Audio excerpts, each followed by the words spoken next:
हुआ क्या, नहीं झुक रहे राम। लक्ष्मण जी से जनकपुर की युवतियां, वो नारियां निवेदन करती कि आप छोटे भाई हो, आप ही तो कुछ करो। बोले हम क्या करें, अब भैया झुक नहीं रहे तो हम क्या करें। तो लक्ष्मण जी, संतों ने भाव दिया कि लक्ष्मण जी उसी समय प्रभु राम जी के चरणों को प्रणाम किए हैं। तो राम जी जैसे ही लक्ष्मण जी को उठाए कि सूर्य जी ने जयमाल डाली, विवाह हुआ। जो हमारी विवाह की रीतियां हैं वो यहीं से, भगवान शिव जी का विवाह और राम जी के विवाह से ही हमारे सनातन धर्म में विवाह की प्रथा है, जो रीतियां होती हैं। आगे विवाह होकर के भगवान आए, चारों पुत्रों को, चारों पुत्र वधुओं के साथ देख करके चक्रवर्ती महाराज दशरथ आह्लादित हुए। पर कभी कभी ज्यादा खुशी में नजर लग जाती है।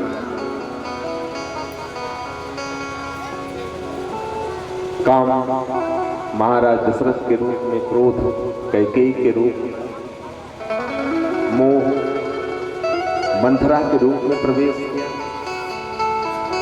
और जैसे ही काम, क्रोध और मोह का अयोध्या में प्रवेश हुआ, वैसे ही भगवान का वहां से निष्कासन हुआ। जहां काम तहां राम नहीं।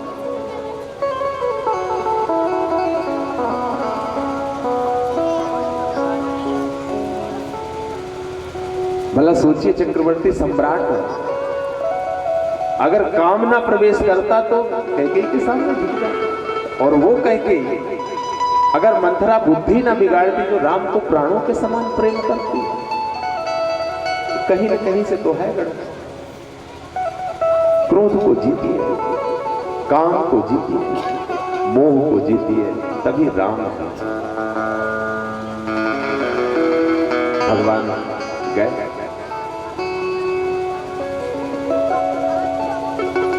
आगे निषाद राज से मुलाकात। भगवान ने आज्ञा नहीं दी, आदेश नहीं दिया, निषाद राज से नाव मांगा।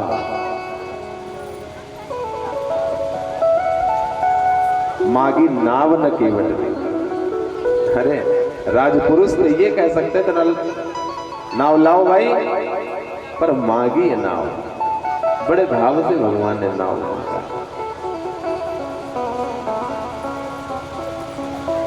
बड़ा सुंदर भाव है। रावण दोष न पायन को पग धूरी को भूरी प्रभाव महा है। पाहन तेवन वाहन काठ को कोमल है, जल खाई रहा है। पावन पाए पखारी के नाव चढ़ाए हूँ, आयुष हो तो कहाँ है। तुलसी सुन केवट के वर बैन, हंसे प्रभु जान की ओर हाहा।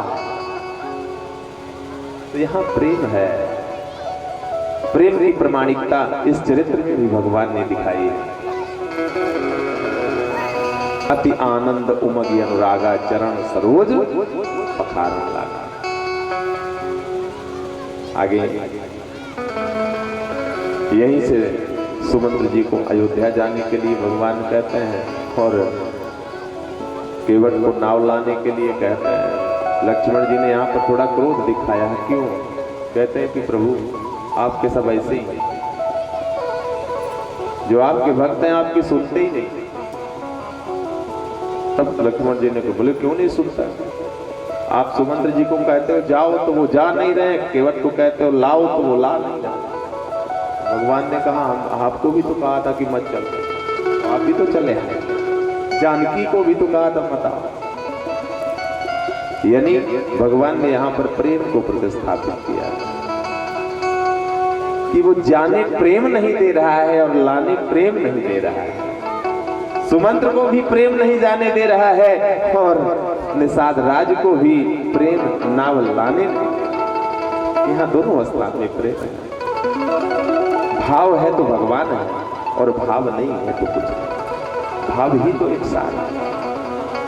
बार बार हर एक चरित्र में निवेदन किया जा रहा है कि यह मानव मात्र अपने उस प्रियतम के प्रति भाव रखो। देखो विषम परिस्थिति में भी वो तुम्हारा है। रामचरित्र से यही सीख मिलती है। भगवान का चित्रकूट दशरथ भरत जी को जानकारी हुई कि ऐसे ऐसे हो गया, चित्रकूट मनाने गए, भगवान की चरण पादुका लेकर के आए। वहां भी प्रेम है। कैसा प्रेम है? अद्भुत प्रेम। भरत जी चरण पादुका लेकर के आए और भगवान ने चरण पादुका दी। क्यों? क्योंकि पादुका को चरण कमल संवारते हैं तो वो प्रेम ने भरत जी के हृदय में ये बोध कराया कि जिस चरण पादुका को मेरे प्रियतम के पैरों ने संभाला हो, अगर वो अयोध्या की राजगद्दी पर बैठ जाएगी तो सारी अयोध्या अपने आप संवर जाएगी। इसलिए उस चरण पादुका को राम जी से भी महान समझ करके भरत जी लाए और स्थापित किए। क्यों? पादुका हर कोई नहीं पहन पाता। जिसके पैरों में पादुका को संभालने की क्षमता होती है वही पादुका पहन सकता है। और पनई जो है पैर को संभाल उल्टा है तो पादुका लाया।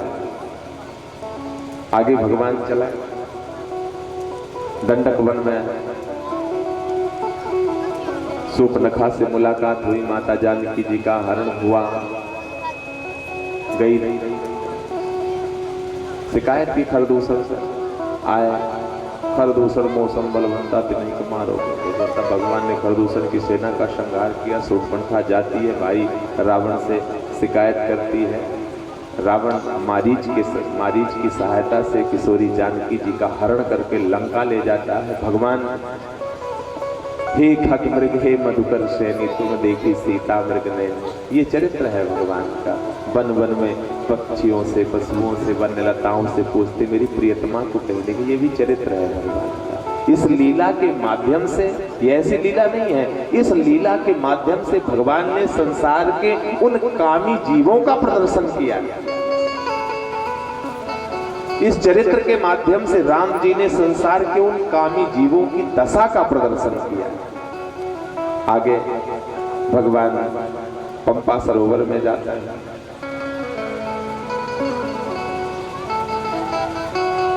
हनुमान जी की सहायता से बहुत सुंदर कथा है। लगता है राम कथा भी करता हूं तो लगता है कौन से चरित्र को पकड़ करके चल रहा हूं। बड़ी विलक्षण कथा है। इसलिए इस बार मैंने कहा था कि इस बार राम कथा करेंगे, तो यज्ञराज ने कहा गुरुजी 3 साल इस स्थान पर पूरे हो जाएं। फिर तो हमने उसे स्वीकार किया। पर इस साल वास्तव मन था कि आपको राम कथा भी सुनाए। बहुत अच्छा। बोलिए जय श्री कृष्ण। अंततः वानरों की सहायता से भगवान ने सेतु बंध रामेश्वरम में समुद्र में पुल बांधा और उनकी सहायता से नाना प्रकार के निशाचरों का संहार करके, रावण का वध करके माता जानकी जी को लेकर के आए, अयोध्या की राजगद्दी में अभिषिक्त हुए। आज पुनः राम जी की जय जयकार हुई। बोलिए राजा रामचंद्र भगवान की जय। आगे सुखदेव जी कहते हैं, राजा आदरणीय सुखदेव जी ने महाराज परीक्षित को ये कथा सूक्ष्म में सुनाई है और हम थोड़ा और सूक्ष्म कर दिया है। आगे कथा का विस्तार दे रहे हैं। नारायण के पुत्र ब्रह्मा है, ब्रह्मा के पुत्र अत्रि हैं, अत्रि के पुत्र चंद्रमा है,